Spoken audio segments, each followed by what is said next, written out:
il est minuit.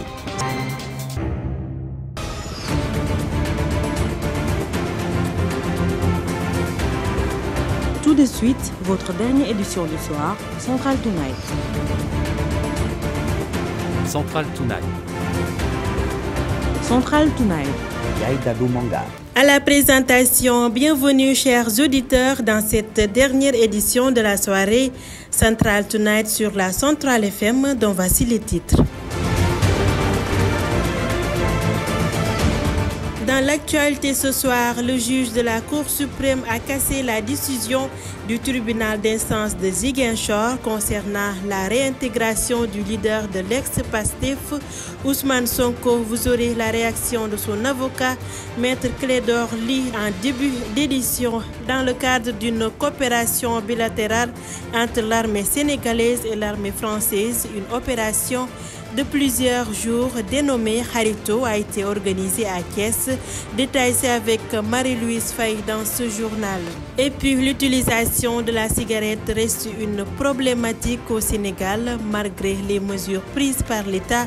Beaucoup de jeunes utilisent des cigarettes électroniques. Rodjo Ndiaye nous en dira plus dans cette édition. Telles sont les lignes phares de cette édition. Le développement, c'est dans un instant.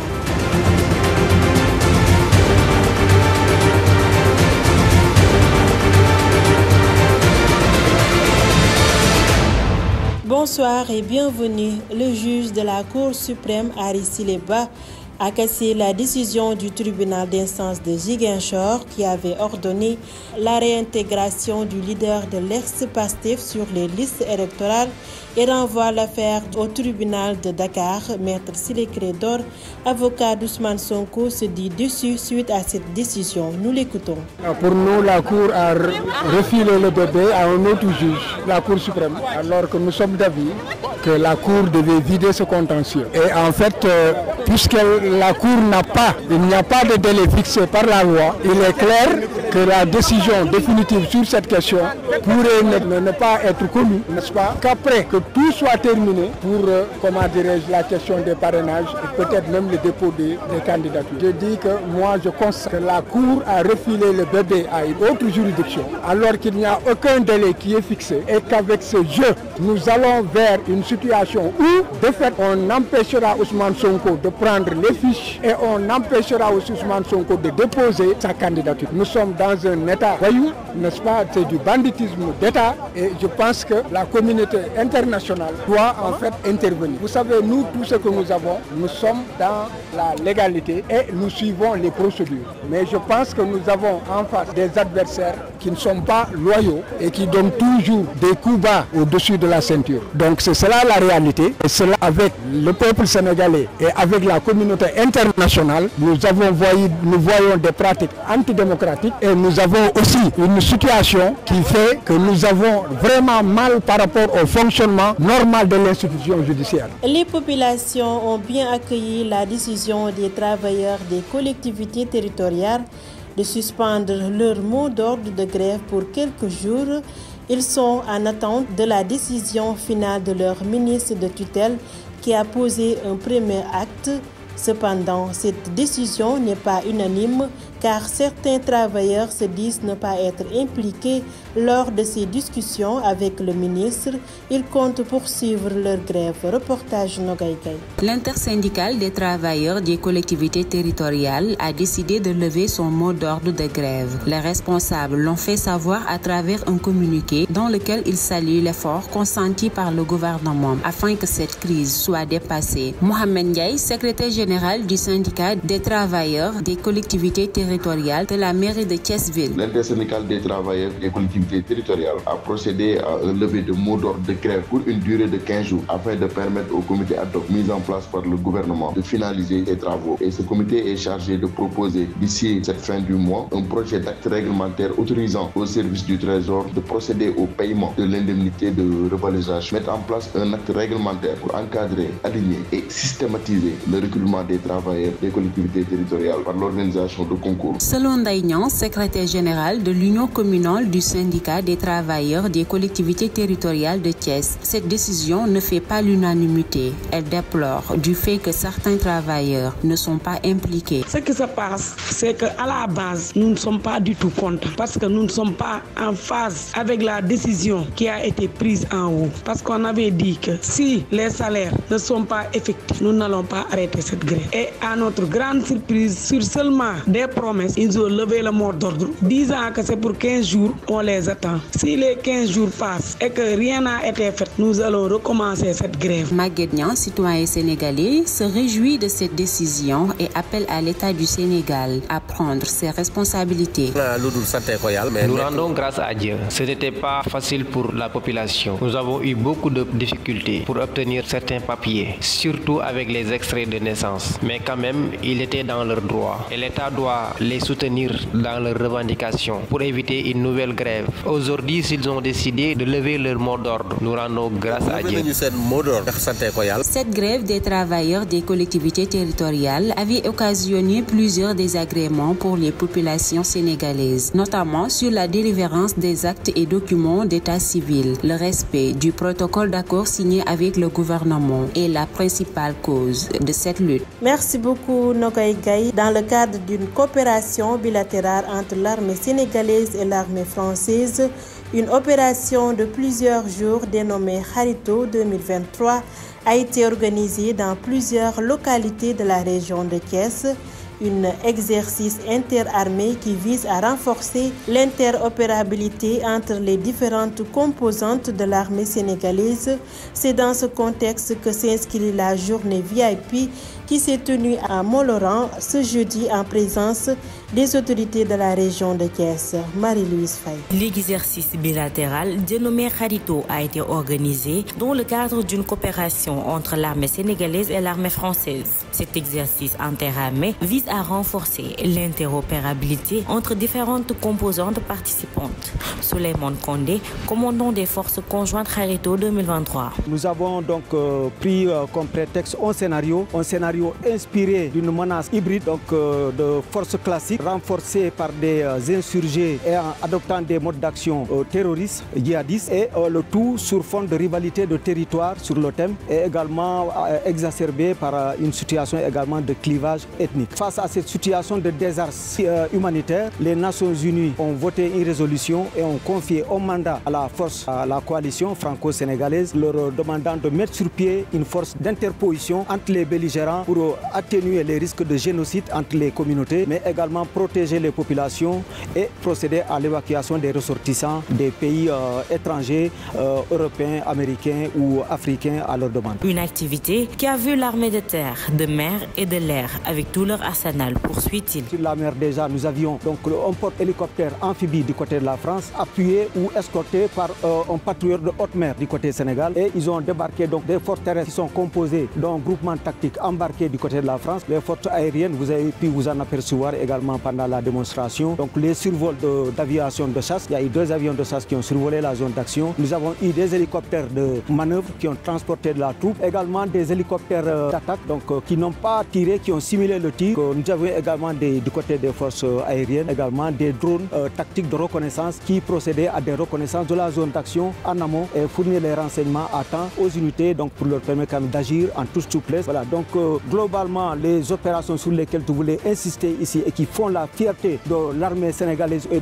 des armées modernes telles qu'elles sont, ça se fait au niveau vraiment international et dont ne peuvent se prévaloir réellement que des armées modernes, Europe type occidentale, mais le Sénégal aujourd'hui a ses capacités. C'est vraiment des opérations d'héliportage qui ont été menées sur le terrain, des opérations aéroportées de nuit, donc des SOPARA qui ont été effectuées, qui sont détenues que par des armées vraiment très restreintes au niveau à l'échelle mondiale. Cette coopération bilatérale est à sa 4e édition. L'objectif est de se préparer à d'éventuelles menaces terroristes. Une somme de 14 millions de francs CFA a été dépensée aussi pour l'achat des kits scolaires et des dons de médicaments au profit des communautés locales aux alentours des zones de test. Je vous le disais au sommaire, l'utilisation de la cigarette a des conséquences néfastes sur la santé de l'homme. Le phénomène reste une problématique au Sénégal malgré les campagnes de sensibilisation et les mesures prises par l'État allant dans ce sens. Beaucoup de jeunes s'adonnent à cette pratique en utilisant des cigarettes électroniques faciles à la portée et à l'accès. Les méfaits de l'utilisation du tabac sont jusqu'ici méconnus par bon nombre de jeunes. La tendance est aujourd'hui les cigarettes électroniques très sollicitées par les jeunes consommateurs. Je me plais bien de fumer le pouf. Ça fait longtemps que je l'utilise, mais jusque-là, je n'ai pas eu de problème par rapport à mon état de santé. Je suis devenu accro, je ne peux plus m'en passer, sinon je ne suis pas en forme. On ressent du goût quand on tire ça et ça fait du bien. Malgré les efforts consentis par la lutte sénégalaise de lutte contre le tabac, le phénomène persiste. Et dans ce sens, les parents sont appelés à veiller sur le comportement de leurs enfants. C'est vraiment déplorable avec ces nouveaux types de cigarettes électroniques qui inondent le pays, se retrouvent maintenant dans les établissements scolaires. Raison pour laquelle nous avons décidé de réunir les parents d'élèves pour qu'on puisse trouver des solutions afin de les interdire dans les écoles. Les élèves mettent ces cigarettes dans leur sac. Tout ceci est dû à l'évolution industrielle. Les producteurs veulent atteindre leurs objectifs. Pour tromper la vigilance, ces produits sont fabriqués comme des jouets. L'Organisation mondiale de la santé a interdit l'utilisation sans qu'une étude ne soit faite au préalable. Mais malheureusement, le Sénégal veut réglementer l'utilisation de ces cigarettes, ce qui est grave. Les jeunes peuvent utiliser même de la drogue sans qu'on le sache à cause du parfum qui dégage. Avec les cigarettes électroniques, l'accès est plus facile. D'ailleurs, des chiffres relèvent que des enfants de 7 ans à 10 ans en consomment. Dernière étude, âge initiation au Sénégal, c'est à l'âge de 7 ans. Les dernières études ont montré que les jeunes de 7 ans ont commencé à fumer cette nouvelle cigarette. Ils peuvent l'utiliser à l'insu de tout le monde. C'est pourquoi nous alertons les parents d'élèves et les guides religieux pour qu'ils puissent intervenir auprès du gouvernement pour l'interdiction de ces produits, surtout chez les enfants. L'État est invité à corser ses mesures par rapport à l'utilisation du tabac au Sénégal. Le gouvernement doit prendre des précautions envers ce fléau parce que de nos jours, ça va être des problèmes. Parce qu'en ce moment, les jeunes sont en train de se détruire intérieurement. Et ça, ce n'est pas un avantage pour le gouvernement parce que c'est la jeunesse qui doit prendre la relève. Demain, Inch'Allah. Chicha, puff, entre autres formes de cigarettes, la consommation gagne du terrain. Des campagnes de sensibilisation sont menées pour alerter sur les dangers du tabac, mais les efforts restent vains. Aujourd'hui, l'école sénégalaise est contaminée par ce phénomène avec des élèves qui en consomment en grande quantité. Merci beaucoup, Roger Diaye. Mesdames et messieurs, nous sommes au terme de Central Tonight. Chers auditeurs, Dieu n'a jamais dit que le chemin serait facile, mais par contre, il a dit qu'il ne vous abandonnera jamais. Donc, faisons confiance en lui. Sur ce, on se donne rendez-vous dans un instant pour la version Wolof de ce journal.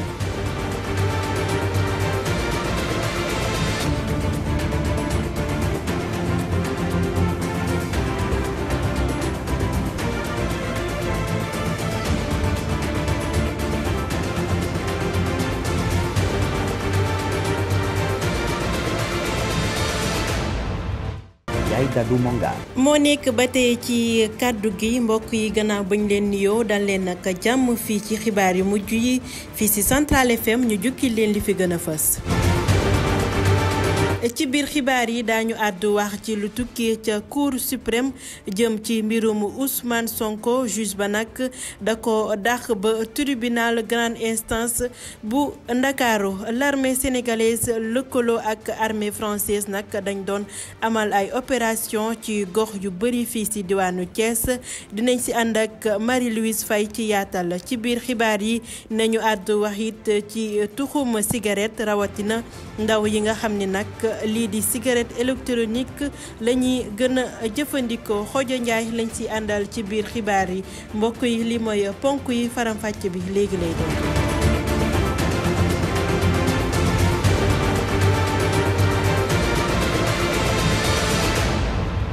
Amasa Diop moo fare ci xarale gi mbokk yi jërë ngeen jëf ci teewlu bi kii di Ali Siré Ba di juge bu Cour suprême daal di nay neenal lu tukkee woon ci tribunal bu Ziguinchor gannaaw ba juge ba nag sàkk woon ñu delloowaat Ousmane Sonko ci liste ñu war a amal vote yi fii ci Sénégal mbir bi nag jamono ji nag teeree na fële ca tribunal bu grande instance bu Ndakaaru Ciré Clédor Ly bokk ci ñenn ñuy layal kii di Ousmane Sonko mbégteel la am ci ndogal bi le ñu teewlu ay kàddoom. atte bi daal tous tukkeewu ci nee na daal que atte bi juge Ziguinchor na mu atte ne que moom am na sañ-sañu atte loolu bu ñu ñëwee tey di ci wax juge bi fa mu ko tëralee gis nañ ne que gisuñu fenn farl fu mu war a jalgatee yoon ba pare dellu ne que wante fi nga xam ne que juge Ziguinchor dafa ne que maanaam kayit yi nga xam ne que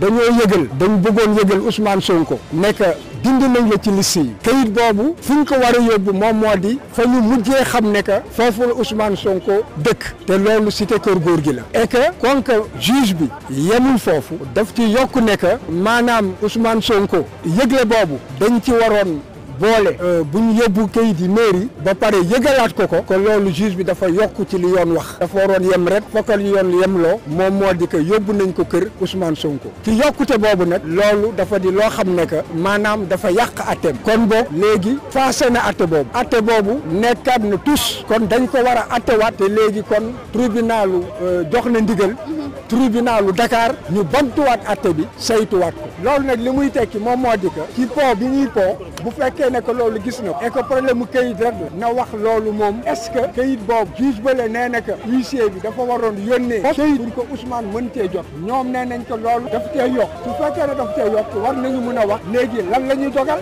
ndax Ousmane dañ koy bàyyi ci liste bi wala ndax Ousmane dañ koy jënd ci liste bi wante doxalin bi fa ñuy jëm moom moo di que dañoo nar a mujj di dem ba nga xam ne que parrainage yi jeex na te fekk inscrire ñu Ousmane dañ ko joxe fiche am. dañuy àddu wax ci leneen askan wi am nañu mbégte lool gannaaw ba liggéeykatu gox-goxaat yi daal di daxal seenub grève ci diirub ay fan di xaarandi lan mooy tukkee ci jëwriñ bu yees bi ñu dénk wàllu woowu ba tax na nag li ni mel nag indi mbégte donte yenn liggéeykat yi nee nañu yëguñu ci lu bari gannaaw waxtaan bi ñu sekk ak jëwriñ bi dañuy wëyal seenub grève Nogay Gay lañu ciy àndal ci ab reportage. kuréel gi ëmb liggéeykatu gox yeeg goxaat yi jël na dogalu dakkal seen grève bi ñu doon amal ci diirub fukki fan ak juróom ñi jiite boobu lépp kuréel ñi nga xam ne li ni mel ci ab bataaxal bu ñu génnee doon ca rafetlu jéego yi nga xam ne nguurug Sénégal amal na ko ngir dakkal boobu lépp grève Mohamed Ndiaye di secrétaire général kuréel gi ëmb liggéeykatu gox yeeg goxaat yi ca bokk moomeel bu Thiès ville. loolee dafa am lu ko wundu ndax gis nañu ni waxtaan yi ñu sëkk ak le gouvernement du Sénégal jàpp nañ ni am na ay évolution yoo xam ne am na ko ci samp nañ benn comité ad hoc comité boobule rôle am mooy yombal coordination bi ñu war a jaar yëpp pour que ñu am ay textes yu mën a permettre ñii di les maires ñu mën a fay indemnité yi beneen bi ci des également mooy lépp li nga xam ne mooy soxal jël gi ñuy jël nit ci maires yi jël boobu mën a takk xam ne tey bu ñu duggee ci fonction publique locale bi li mu wax dafa leer nañu mooy képp ku bëgg a dugg ci biir maire yi wax dëgg yàlla concours ngay jaar. bu ñu sukkandikoo ci Ndeye Niang di secrétaire général kuréel gi ëmb liggéeykatu gox yeeg goxaat yi fii ci diwaanu Thiès boobu lépp dogal dañu koo jël